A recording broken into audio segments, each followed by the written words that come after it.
ఐదేళ్ల క్రితం ప్రపంచాన్ని వణికించిన కోవిడ్ మహమ్మారి మళ్లీ చాప కింద నీరులా విస్తరిస్తోందా అన్న భయాలు వ్యక్తమవుతున్నాయి. కరోనా, వాటి పీడకలలు, ఆర్థిక సామాజిక అగచాట్లను ప్రజలు ఇప్పటికీ మర్చిపోలేకపోతున్నారు.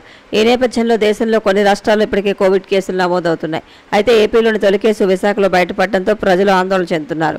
విశాఖపట్నం పిఠాపురం కాలనీకి చెందిన 28 ఏళ్ల మహిళకు కోవిడ్ పాజిటివ్ నిర్ధారణ అయింది. ఆ మహిళ కొద్ది రోజుల క్రితం జ్వరం, ఒళ్ళనొప్పులతో బాధపడ్డారు. మందులు వాడుతున్నా తగ్గకపోవడంతో ప్రైవేట్ ఆసుపత్రిలో చేరారు. వైద్య సేవలు అందిస్తూ శాంపిల్ సేకరించి ర్యాపిడ్ టెస్ట్ చేశారు. దీంతో ఆమెకు కోవిడ్ పాజిటివ్ నిర్ధారణ అయింది. కేజీహెచ్లోని వైరాలజీ ల్యాబ్కు కూడా కొన్ని శాంపిల్స్ పంపారు. అక్కడ కూడా కోవిడ్ నిర్ధారణ జరగడంతో వైద్యాధికారులు అప్రమత్తమయ్యారు. ప్రస్తుతం ఆమె ఆరోగ్యం మెరుగుపడడంతో ఆసుపత్రి నుంచి డిశ్చార్జ్ చేశారు. అయితే హోమ్ క్వారంటైన్లో ఉండాలని సూచనలు జారీ చేశారు. 4 వైద్య ఆరోగ్య శాఖ బృందాలు మహిళ నివాసం ఉంటున్న పరిసర ప్రాంతాల్లో సర్వే నిర్వహించారు. మహిళ కుటుంబ సభ్యుల శాంపిల్స్ కూడా సేకరించారు. మహిళకు తప్ప ఇంకెవరికీ అటువంటి లక్షణాలు లేకపోవడంతో కాస్త ఊపిరి పీల్చుకున్నారు. ప్రస్తుతం మహిళ ఆరోగ్య పరిస్థితి నిలకడగా ఉంది. భారతదేశంలో కరోనా మహమ్మారి విస్తరిస్తున్న నేపథ్యంలో అధికారులు ప్రజలు తగిన జాగ్రత్తలు పాటించాలంటూ హెచ్చరికలు జారీ చేశారు. ప్రస్తుతం మన దేశంలో 250కి పైగా యాక్టివ్ కేసులు ఉన్నాయి. ఏపీ, తెలంగాణ సహా కేరళ, తమిళనాడు, మహారాష్ట్రలో పాజిటివ్ కేసుల సంఖ్య పెరుగుతోంది. పాండిచ్చేరి, ఢిల్లీ, గుజరాత్, రాజస్థాన్, సిక్కిం, హర్యానా, కర్ణాటక, పశ్చిమ బెంగాల్ రాష్ట్రాలు సైతం హెచ్చరికలు జారీ చేశాయి. వీలైనంత వరకు పార్టీలు, ఫంక్షన్లు, ప్రార్థనలకు దూరంగా ఉండాలని, రైల్వే స్టేషన్, బస్టాండ్, ఎయిర్పోర్టుల్లో మాస్క్ వేసుకోవడం, భౌతిక దూరం పాటించడం తప్పనిసరని ఏపీ వైద్య ఆరోగ్య శాఖ సూచించింది. 60 ఏళ్లు పైబడిన వాళ్లు, గర్భవతులు ఇంట్లోంచి బయటకు రావద్దని సూచించింది. తరచూ చేతులు కడుక్కోవాలని, జ్వరం, దగ్గు, గొంతు నొప్పి వంటి లక్షణాలు ఉంటే వెంటనే కోవిడ్ టెస్ట్ చేయించుకోవాలని సూచించింది. పరీక్షల కోసం ల్యాబ్స్ సిద్ధంగా ఉంచాలని జిల్లా వైద్యాధికారులను అప్రమత్తం చేసింది. అయితే ఒమిక్రాన్ ఉపరకానికి చెందిన ఈ వైరస్ అంత ప్రమాదకరం కాదని అధికారులు భరోసా ఇస్తున్నారు. అంతర్జాతీయ జీవ వైవిధ్య దినోత్సవ వేడుకలను పురస్కరించుకుని రాజమహేంద్రవరం సెంట్రల్ జైల్లో మొక్కలు నాటి వాటి సంరక్షణ కార్యక్రమం నిర్వహించారు. ఈ సందర్భంగా జైలు ఆవరణలో ఖైదీలతో మొక్కలు నాటించారు. అలాగే జైలు ప్రాంగణంలో సంచరించే వేలాది పక్షుల కోసం వరికంకుల కుచ్చులను వేలాడదీయించారు. వేసవిలో పక్షుల కోసం జైల్లో నీటితో పళ్లాలను ఏర్పాటు చేశారు. ఈ కార్యక్రమంలో జైలు సూపరింటెండెంట్ ఎస్. రాహుల్ మాట్లాడుతూ రాజమండ్రి కేంద్ర కారాగారానికి అత్యంత ప్రతిష్టాత్మకమైన ఆంధ్రప్రదేశ్ జీవ వైవిధ్య పురస్కారం లభించిందని, ఎంతో చారిత్రాత్మకమైన రాజమండ్రి సెంట్రల్ జైల్లో జీవ వైవిధ్య సంరక్షణకు ఖైదీలు కూడా ఎంతో కృషి చేస్తున్నారని అభినందించారు. 200 సంవత్సరాలు పైబడి ఉన్న ఎన్నో చెట్లు ఈ కారాగారంలో ఉన్నాయని, వాటిని ప్రత్యేక శ్రద్ధతో సంరక్షిస్తున్నామన్నారు. ఉడతలు, ముంగీసలు, గోరింకలు, రామచిలుకలు, కాకులు, కోయిలలు, బాతులు వంటి ఎన్నో జీవజాతులు రాజమండ్రి జైల్లో హాయిగా సంచరిస్తున్నాయన్నారు. జైలు ఆవరణలో రాలే ఆకులు, పువ్వులను నిత్యం సేకరించి వాటి ద్వారా సేంద్రీయ ఎరువులు తయారు చేస్తున్నామని రాహుల్ అన్నారు. అలాగే వర్మీ యార్డును ఏర్పాటు చేసి వర్మీ కంపోస్ట్ను కూడా తయారు చేస్తున్నామన్నారు. డిప్యూటీ సూపరింటెండెంట్లు ఎం. రాజ్కుమార్, బి. రత్నరాజు, పర్యావరణ మిత్ర చిలుకూరు శ్రీనివాసరావు, జైలర్లు, ఇతర సిబ్బంది, పెద్ద ఎత్తున ఖైదీలు ఈ కార్యక్రమంలో పాల్గొన్నారు.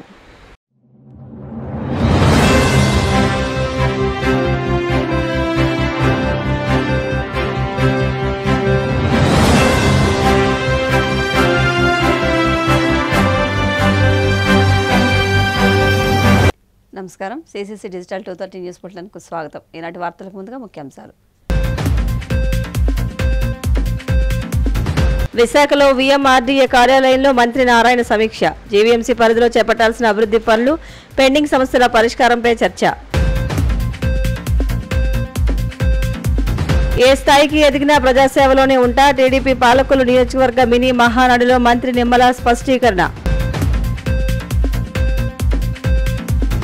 బాపట్ల కలెక్టరేట్లో జిల్లా అభివృద్ధి మండలి సమీక్ష సమావేశం.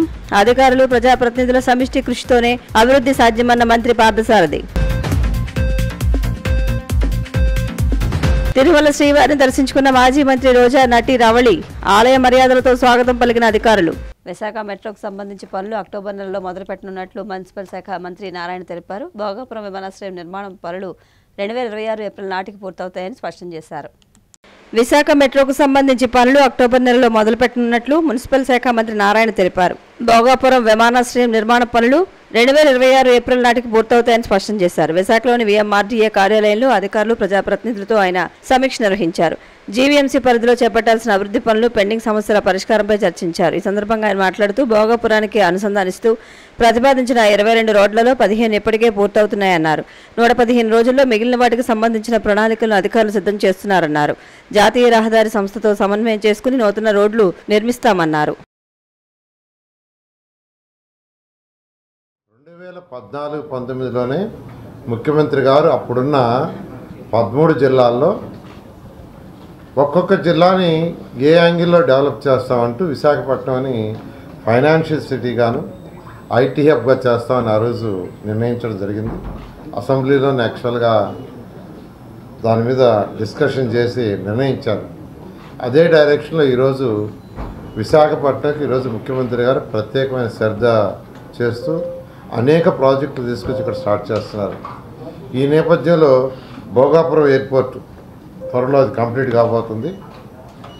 అయితే అది పూర్తి అయ్యేటప్పటికి అక్కడికి అంటే ఎవరైతే ఫ్లైట్స్కి వాటికి పోతారో యాక్చువల్గా ట్రాఫిక్స్ ఇబ్బంది కాకుండా ఉండటానికి అటు విఎంఆర్డీఏ వాళ్ళు దాదాపు 22 రోడ్డుని ప్లాన్ చేశారు. అందులో 15 రోడ్లు ఇమీడియట్గా టేకప్ చేయాలని యాక్చువల్గా దానికి సంబంధించిన టెండర్లు ఆ ప్రాసెస్ చేస్తున్నారు. అవన్నీ కూడా త్వరలో వర్క్స్ స్టార్ట్ అవుతాయి. దానికి సంబంధించి కన్సల్టెంట్స్ అందరినీ పిలిచి కంప్లీట్ చేశారు. అదేవిధంగా ఇక్కడ టిట్కో హౌసెస్ మీకు అందరికీ తెలిసిందే 2014-19లో ఎంతో ప్రతిష్టాత్మకంగా భారతదేశంలో ఏ రాష్ట్రంలో లేనంత విధంగా పేదలు నిరుపేదలకు టిట్కో హౌస్ కట్టాం. 7 లక్షల హౌసెస్ శాంక్షన్ చేసాం, 1-2 కాదు. కానీ గత ప్రభుత్వం వాటిని నిర్వీర్యం చేసింది. 7 లక్షల హౌసుల్లో 5 లక్షల హౌసెస్ టెండర్ పిలిచి ఎంతో వేగవంతంగా జరుగుతూ ఉంటే గత ప్రభుత్వం వచ్చి వాటిని 2,61,000 కుదించింది. పైన ఎవరినా చేసినట్టు అవి కూడా చేయలే, పాలసీలు మార్చేసింది ఇష్టం వచ్చినట్టు. ఈరోజు ఆ 2,61,000 కంప్లీట్ చేయాలంటే 7,000 కోట్లు రావాలి. అంటే ఇష్టం వచ్చినట్టు చేసేసిపోయింది.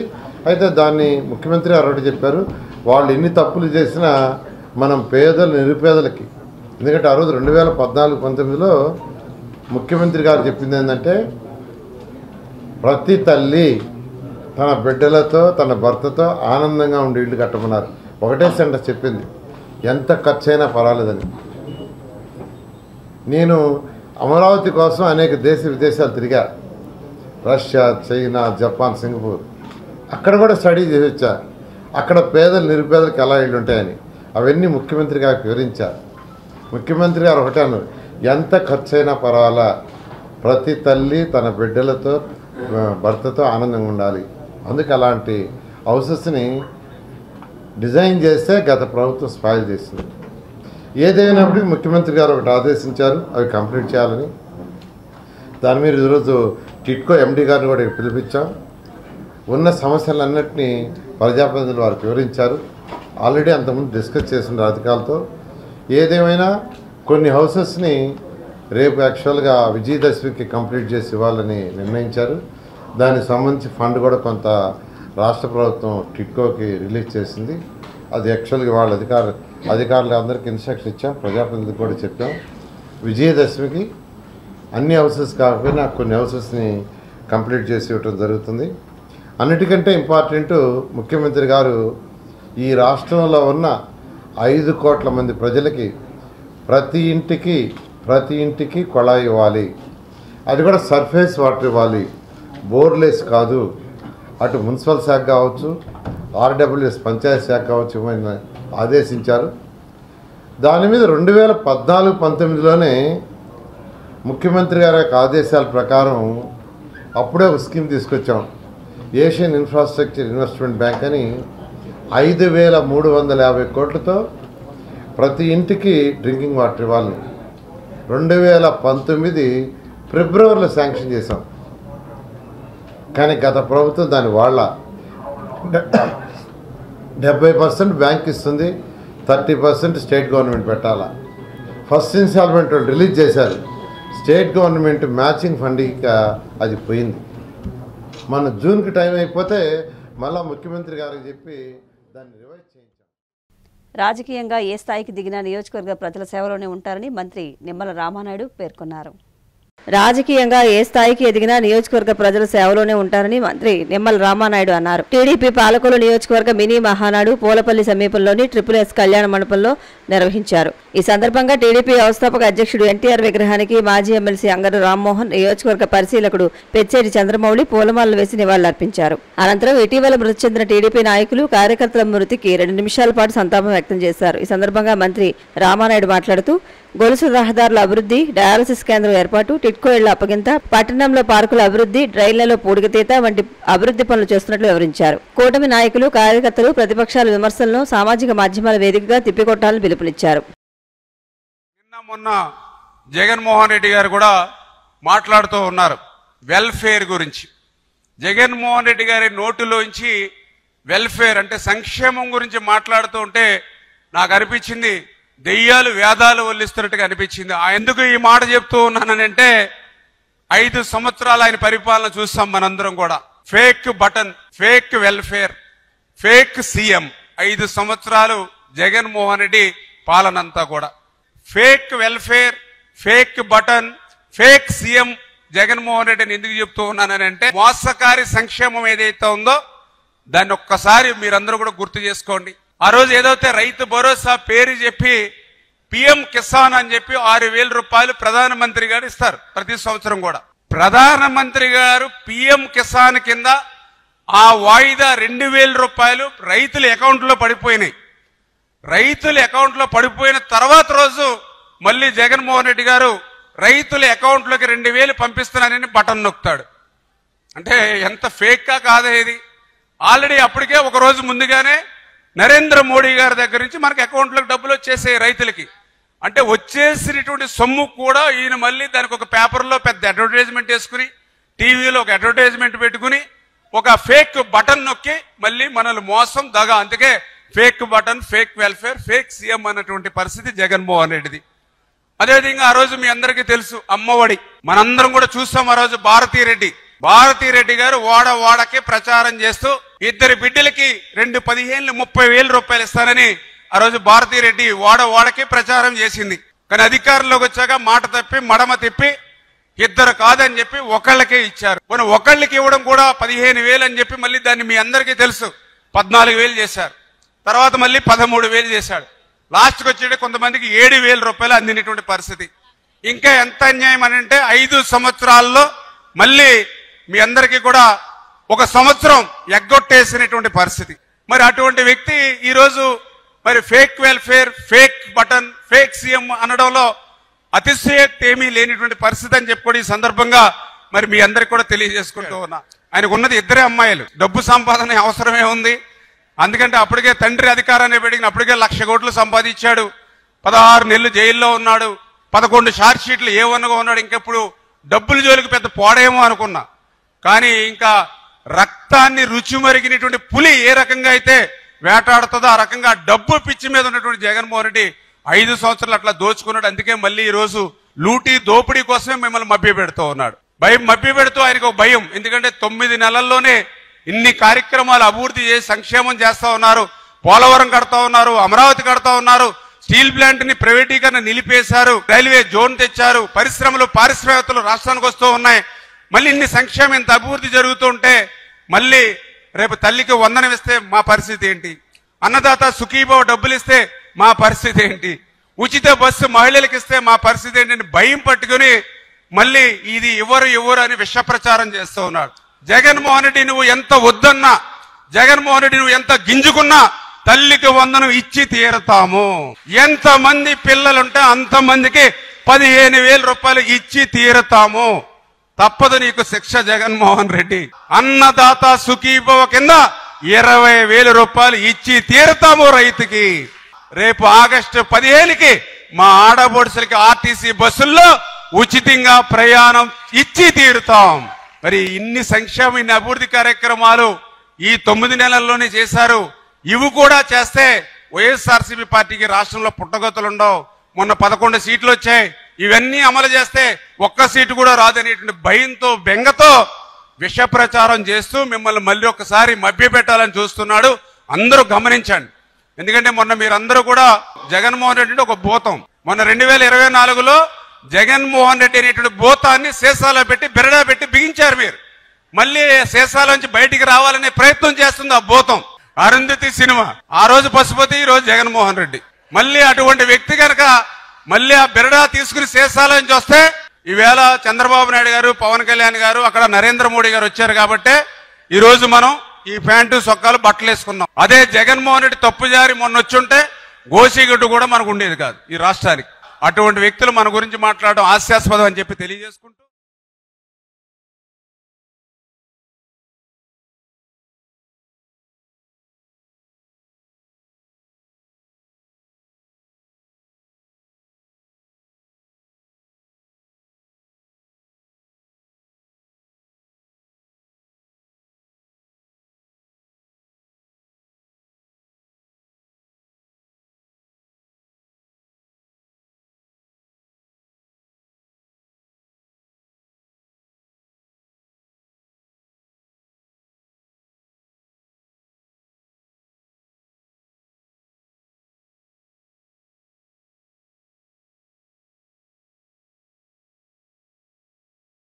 అధికారులు ప్రజాప్రతినిధుల సమిష్టి కృషితోనే అభివృద్ధి సాధ్యమని బాపట్ల జిల్లా ఇన్ఛార్జి మంత్రి కొలుసు పార్థసారథి తెలిపారు.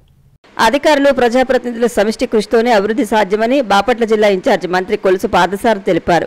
జిల్లా అభివృద్ధి మండలి సమీక్షా సమావేశం బాపట్ల కలెక్టరేట్లోని వీడియో కాన్ఫరెన్స్ హాల్లో కలెక్టర్ అధ్యక్షతన నిర్వహించారు. జలవనరులు, వ్యవసాయ, జాతీయ ఉపాధి పథకం, పర్యాటక రంగం తదితర అంశాలపై సమీక్ష నిర్వహించారు. ఈ సందర్భంగా మంత్రి మాట్లాడుతూ ప్రజలకు మేలు చేయడమనే లక్ష్యంతో అధికారులు పనిచేయాలని చెప్పారు. వేసవకాలం ముగిసే వరకు తాగునీటికి ప్రజలు ఇబ్బందులు పడకుండా అధికారులు చర్యలు తీసుకోవాలని సూచించారు. నీటి తీరువాకు వడ్డీని ప్రభుత్వం రద్దు చేసిందని, ఆ మేరకు డీఆర్సీలో కమిటీ ఆమోదించి తీర్మానం చేసినట్లు మంత్రి ప్రకటించారు.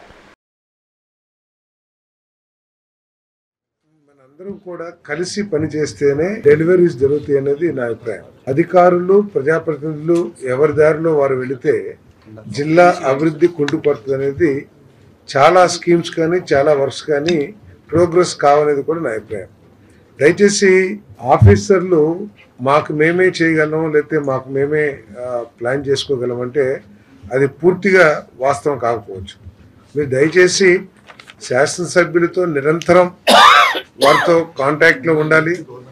వారి వారి కాన్స్టిట్యున్సీలో ఉన్న సమస్యలు ఏదైతే ఉన్నాయో వారితో చర్చించి, మీకు చాలా సమస్యలు వస్తాయి ప్రాజెక్ట్స్ని పూర్తి చేయటంలో కానివ్వండి, లేకపోతే వర్క్స్ని ఎగ్జిక్యూట్ చేయటంలో కానివ్వండి. సో ఆ సమస్యల్ని మీరు చేయలేకపోవచ్చు. గవర్నమెంట్ దగ్గర నుంచి కానివ్వండి, లేకపోతే లోకల్లో ఉన్న సమస్యలు కానివ్వండి, అవన్నీ కూడా శాసనసభ్యులతో కలిసి చేస్తే బాగుంటుంది అనేది నా అభిప్రాయం.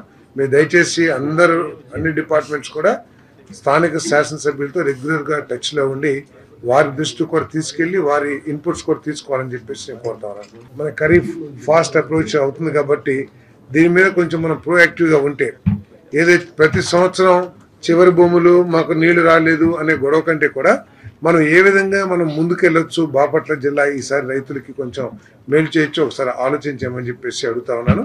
మనం మేలు గనక ఆకుమళ్ళకి మనం యాక్షన్ తీసుకుంటే తప్పకుండా రైతుకు మేలు జరుగుతుంది. ప్రతి సంవత్సరం కూడా నవంబర్లో వచ్చే అధిక వర్షాల మూలంగా కానివ్వండి, తుఫాను మూలంగా కానివ్వండి రైతులు నష్టపోతాం.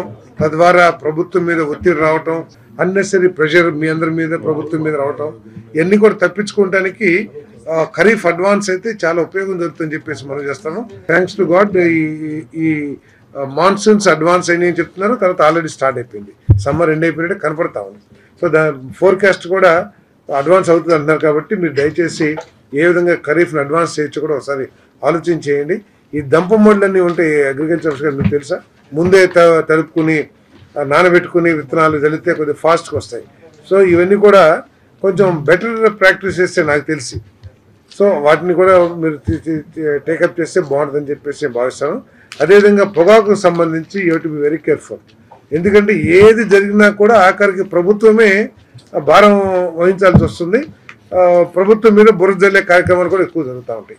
కాబట్టి మీరు ముందు నుంచే ఈ పొగాకు విషయంలో కొంచెం రైతుల్ని ఎడ్యుకేట్ చేయడం కానివ్వండి, పరిస్థితిని వారికి వివరించడం కానీ మీరు చేయాలని చెప్పేసి కోరుతా ఉన్నాను. రాబోయే సంవత్సరాల్లో మీకు మన శాసనసభ్యులు అందరూ కూడా మంత్రులు కానీ వాళ్ళంతా కూడా ఈ పొగాకులో బాగా ఎక్స్పీరియన్స్ ఉంది కాబట్టి వారితో పర్టికులర్గా మీరు వెళ్ళి వారి ఇన్పుట్స్ తీసుకుని వచ్చే సంవత్సరానికి వచ్చే ఖరీఫ్ కానీ రబీ కానీ ఏం చేయాలో ఒక ప్లాన్ ఆఫ్ యాక్షన్ మీరు డిజైన్ చేయాలని చెప్పేసి కూడా నేను రిక్వెస్ట్ చేస్తాను. ఏదైతే మనం అనుకున్నామో గ్రూప్ ఆఫ్ మినిస్టర్స్తో మీటింగ్ మీరే కన్వీన్ చేయాలి. మీరు డేట్ మినిస్టర్ టైం తీసుకుని ఇమ్మీడియట్గా ఎప్పుడో చాలా రోజుల తర్వాత కాదు, మాకు ఐ థింక్ మహానాడు బిజీలో ఉంటారేమో, మహానాడు అవంగానే ఫస్ట్ ప్రయారిటీ మీటింగ్ ఇదే. మీరు ఫస్ట్ వీక్లో ఏదైనా కూడా చూడండి. అదేవిధంగా ఇరిగేషన్ కూడా దయచేసి మీరు అందరూ కూడా ప్రతిసారి టెండర్స్ని O&M తర్వాత ఈ ఏదైతే ఉన్నాయో అవన్నీ కూడా you are all very non serious. ఈ వర్క్స్లో పట్ల కాంట్రాక్టర్లు ఏఈలు వాళ్ళ విధానంలో వెళ్తారు తప్పితే ఒక ప్రయాణికి వెళ్తలేదు. దయచేసి ఆ వర్కులు అయ్యేటట్టు చూడండి. O&M పేరు కోసం కాదు, లేకపోతే ప్రచారం కోసం కాదు. O&M లేకపోతే 5 సంవత్సరాలు O&Mకి ₹1 పెట్టలే గత ప్రభుత్వం. దాని మూలంగా కాలువల పూడిక కానీ లేకపోతే ఈ ఫారెస్ట్ దాని ఏమంటే పిచ్చెట్లు అవన్నీ అవన్నీ కూడా ఉన్నాయి. కాబట్టి దయచేసి O&M చాలా సీరియస్గా తీసుకోవాలని చెప్పేసి నేను రిక్వెస్ట్ చేస్తాను. కలెక్టర్ గారిని కూడా నేను రిక్వెస్ట్ చేసేది అంటే సీఎం గారు GSDP పెంచాలి. ప్రతి జిల్లా కూడా ఇండివిజువల్ యూనిట్గా తీసుకుని GSDPని ప్రతి సంవత్సరం పెంచాలని అంటున్నారు. మనం వచ్చిన తర్వాత ఏ విధంగా ఈ GSDP పెరగటానికి మనం తీసుకోవాల్సిన చర్యలు ఏమిటి, నెక్స్ట్ ఇయర్కి ఎంత ప్రపోజ్ చేస్తాము, ఎంత ప్రొజెక్ట్ చేస్తాము అనే విషయాల మీద కూడా ప్రత్యేకంగా మీరు దృష్టి పెట్టి నెక్స్ట్ DRC మీటింగ్కి అది కలెక్టర్ గారు ఒక ప్లాన్ ఆఫ్ యాక్షన్ కానీ ప్రపోజల్ కానీ మనం, ఎందుకంటే ఇప్పుడు ప్రతి జిల్లా కూడా పోటీ పడే పరిస్థితి. లండన్లోని Royal Borough of Kensington Chelsea deputy మేయర్గా పశ్చిమ గోదావరి జిల్లా వాసి ఉదయ్ ఆరెడ్డి ప్రమాణ స్వీకారం చేశారు. లండన్లోని Royal Borough of Kensington Chelsea deputy మేయర్గా పశ్చిమ గోదావరి జిల్లా వాసి ఉదయ్ ఆరెడ్డి ప్రమాణ స్వీకారం చేశారు. భీమవరం మండలం తుందూరు గ్రామానికి చెందిన ఉదయ్ 2018లో సెంట్రల్ లండన్లో కౌన్సిలర్గా ఎన్నికైన మొదటి భారతీయుడు. భీమవరం KGRL కళాశాల రిటైర్డ్ ప్రిన్సిపల్ AVSN కుమారుడు ఉదయ్. ఇప్పుడు అదే బరోకు డిప్యూటీ మేయర్గా ఎంపికైన మొదటి భారతీయుడిగా గుర్తింపు పొందారు. బరోకు డిప్యూటీ మేయర్గా ఎంపిక కావడం పట్ల ఉదయ్ స్వగ్రామం తుందూరు గ్రామస్తులు హర్షం వ్యక్తం చేస్తున్నారు. Has agreed to accept the office of deputy mayor, and I'm sure he would like to say a few words after I invest him with his badge, or chain rather.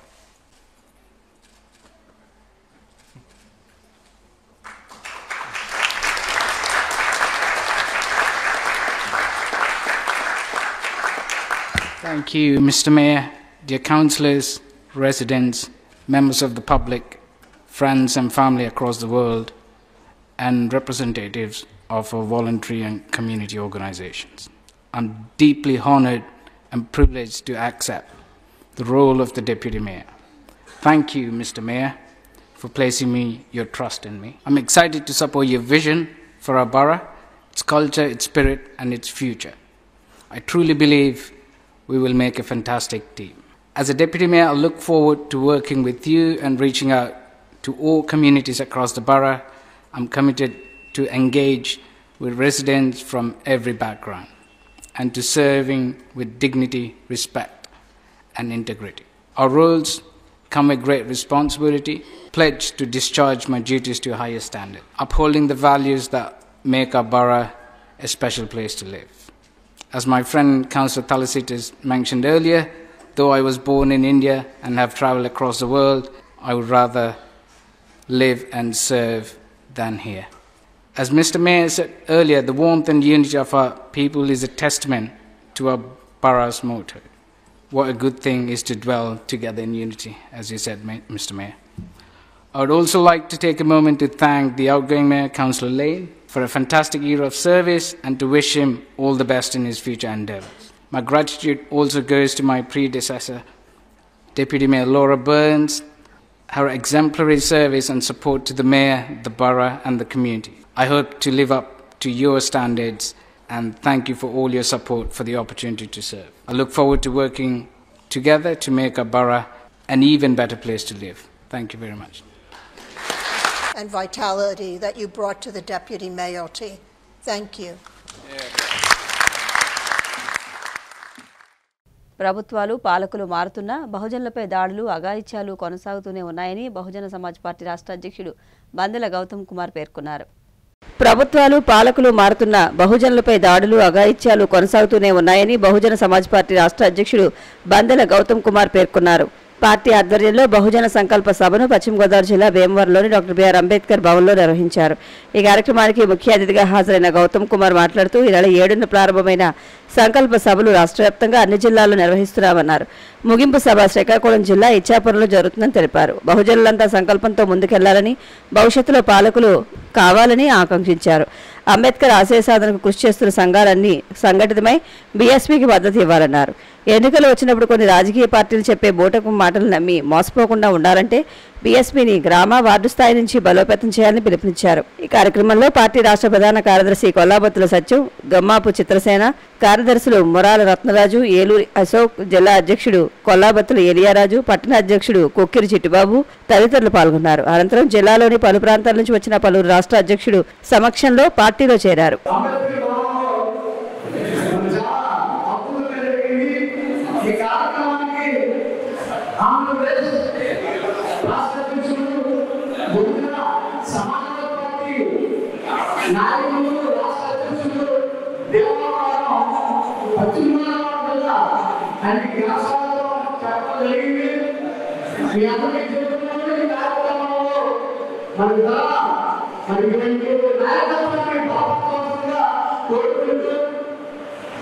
Ambedkar ఆశయ సాధనకు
తిరుమల శ్రీ వెంకటేశ్వర స్వామిని మాజీ మంత్రి రోజా, నటి రవళి వీఐపీ విరామ ప్రారంభ దర్శన సమయంలో దర్శించుకున్నారు. కలియుగ దైవం తిరుమల శ్రీ వెంకటేశ్వర స్వామివారిని మాజీ మంత్రి రోజా, నటి రవళి దర్శించుకున్నారు. వీఐపీ ప్రారంభ విరామ దర్శన సమయంలో స్వామివారి సేవలో పాల్గొని మొక్కులు చెల్లించుకున్నారు. దర్శనానంతరం వీరికి రంగనాయకుల మండపంలో వేద పండితులు వేద ఆశీర్వచనం అందించగా ఆలయ అధికారులు స్వామివారి తీర్థప్రసాదాలు అందజేసి పట్టు వస్త్రంతో సత్కరించారు.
పహల్గాంలో ఏప్రిల్ 22న జరిగిన ఉగ్రదాడికి భారత్ ప్రతీకారం తీర్చుకుందని ప్రధాని మోదీ వెల్లడించారు.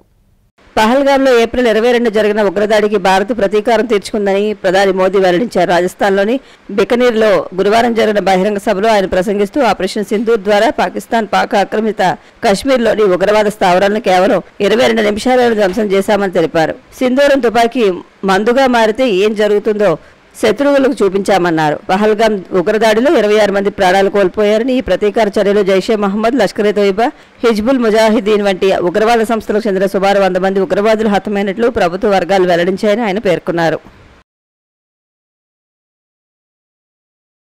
इसके बाद हर देशवासी ने एकजुट होकर संकल्प लिया था कि आतंकवादियों को मिट्टी में मिला देंगे, उन्हें कल्पना से भी बड़ी सजा देंगे। आज आपके आशीर्वाद से, देश की सेना के शौर्य से हम सब उस प्रण पर खरे उतरे हैं। हमारी सरकार ने तीनों सेनाओं को खुली छूट दे दी थी।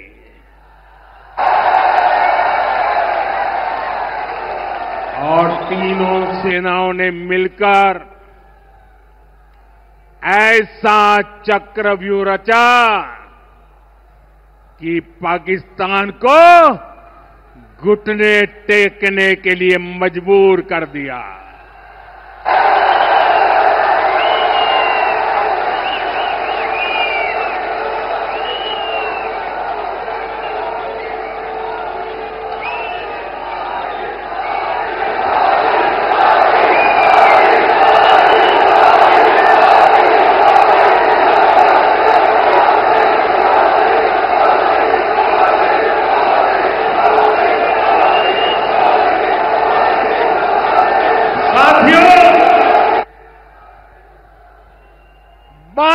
तारीख के हमले के जवाब में हमने 22 मिनट में आतंकियों के 9 सबसे बड़े ठिकाने तबाह कर दिए।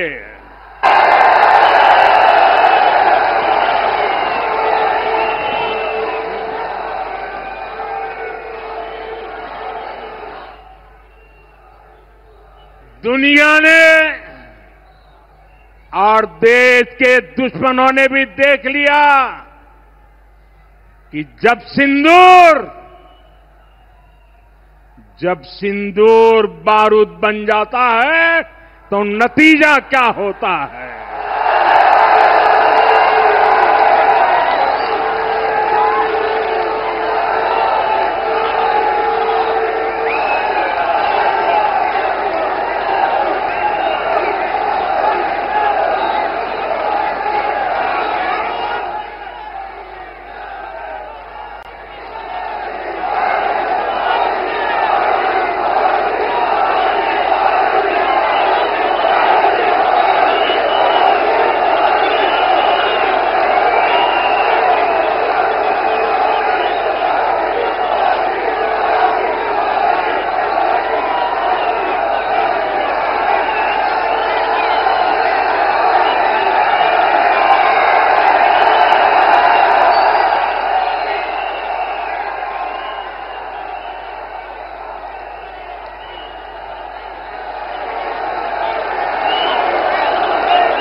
వార్తలు ముగించే ముందు ముఖ్యాంశాలు మరొకసారి. విశాఖలో వీఎంఆర్డీఏ కార్యాలయంలో మంత్రి నారాయణ సమీక్ష. జీవీఎంసీ పరిధిలో చేపట్టాల్సిన అభివృద్ధి పనులు, పెండింగ్ సమస్యల పరిష్కారంపై చర్చ. ఏ స్థాయికి ఎదిగినా ప్రజాసేవలోనే ఉంటా, టీడీపీ పాలకులు నియోజకవర్గ మినీ మహానాడులో మంత్రి నిమ్మల స్పష్టీకరణ. బాపట్ల కలెక్టరేట్లో జిల్లా అభివృద్ధి మండలి సమీక్షా సమావేశం. అధికారులు ప్రజాప్రతినిధుల సమిష్టి కృషితోనే అభివృద్ధి సాధ్యమన్న మంత్రి పార్థసారథి.